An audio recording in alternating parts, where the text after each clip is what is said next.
Utang ina ninyong lahat. Martin Romualdez, Lisa Marcos, Bongbong Marcos.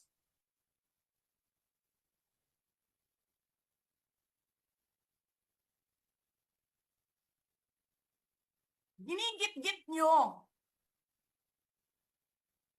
yung mga tao ko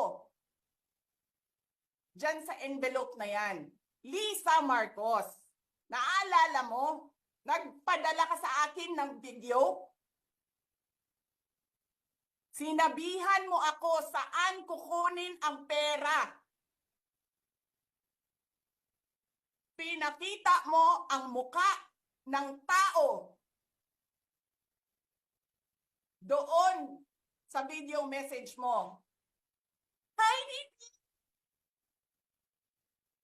This is she's been working with that.